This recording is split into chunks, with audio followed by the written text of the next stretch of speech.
सुरक्षा चिंताओं और आगामी आवश्यकताओं के बीच आज़ादी के बाद नई संरचनाओं के प्रस्ताव सामने आने लगे। 2020 और 2024 के बीच अनुसूचित 2020 के रूप में परियोजना का उद्देश्य राष्ट्रपति भवन और इंडिया गेट के बीच 3 किलोमीटर लंबे राजपथ को पुनर्जीवित करना है।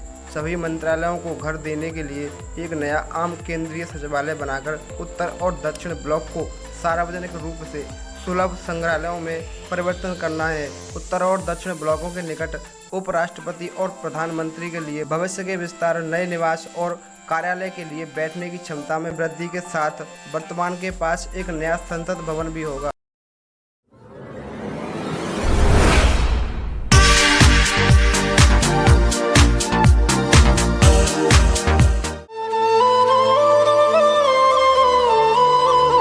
सेंट्रल विस्टा जीर्णोद्धार परियोजना भारत सरकार द्वारा प्रायोजित रायसीना पहाड़ी से इंडिया गेट तक राजपथ के किनारे स्थित भारत की राजधानी नई दिल्ली के केंद्रीय प्रशासनिक क्षेत्र, जिसे सेंट्रल विस्टा कहा जाता है, को पुनर्जीवित करने के लिए चल रही पुनर्विकास परियोजना है।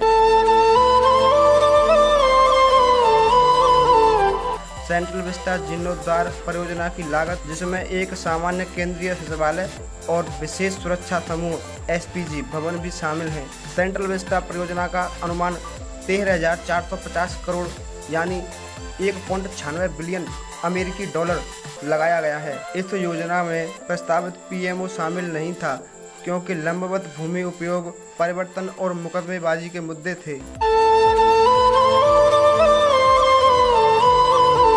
दिल्ली सदियों से सत्ता का एक प्रमुख केंद्र रहा है, जिसने अनेक राजशाहियों का उदय और पतन देखा है। इन्हीं राजवंशों ने अलग अलग समय में यहाँ नए शहर या राजधानियाँ स्थापित करी।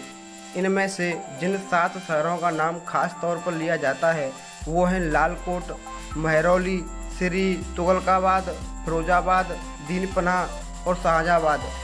इन 7 शहरों के बाद एक 8वां शहर बनाया गया, जिसका नाम रखा गया दिल्ली। जब ब्रिटिश हुकूमत ने अपनी राजधानी कलकत्ता से बदलने का निर्णय लिया तो किंग्सवे कैंप के निकट तीसरा दिल्ली दरबार लगाया गया और उस समय के शासक किंग जॉर्ज पंचम ने 12 दिसंबर 1911 में वहां इसकी आधारशिला रखी। बाद में उस स्थान को उपयुक्त ना मानते हुए नीम का पत्थर रायसीना की पहाड़ियों में स्थापित किया गया। इस नए शहर योजना बनाई थी ब्रिटिश वास्तुकार सर एडविन लुटियंस और सर हर्बर्ट बेकर ने। इस योजना को पूरा करने में 2 दशक लग गए थे, जिसके बाद 13 फरवरी 1931 को दिल्ली को आधिकारिक तौर पर राजधानी घोषित किया गया।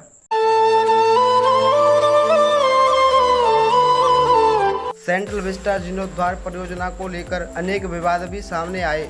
कुछ विपक्षी दलों, पर्यावरणविदों और हेरिटेज प्रेमियों द्वारा इस पर अनेक सवाल उठाए गए, जैसे महामारी काल में देश पर अतिरिक्त बोझा डालना या 100 साल से पुराने पेड़ों का उखाड़ा जाना और पारदर्शिता का अभाव इत्यादि। दिल्ली हाई कोर्ट में इस परियोजना पर रोक लगाने के लिए याचिका भी डाली गई, जिसे कोर्ट ने 1 लाख रुपए के जुर्माने के साथ खारिज कर दिया। दिल्ली को समय समय पर वर्ल्ड हेरिटेज सिटी का दर्जा दिलवाने की मांग की जाती रही है। सन 2008 से इसके प्रयास भी किए गए। 2014 में राज्य सरकार और इंटेक्स द्वारा यूनेस्को में आधिकारिक तौर पर दस्तावेज जमा करवाए गए, मगर 2015 में केंद्र सरकार द्वारा नामांकन को वापस ले लिया गया। 2018 में अहमदाबाद को भारत का पहली वर्ल्ड हेरिटेज सिटी होने का गौरव प्राप्त हुआ।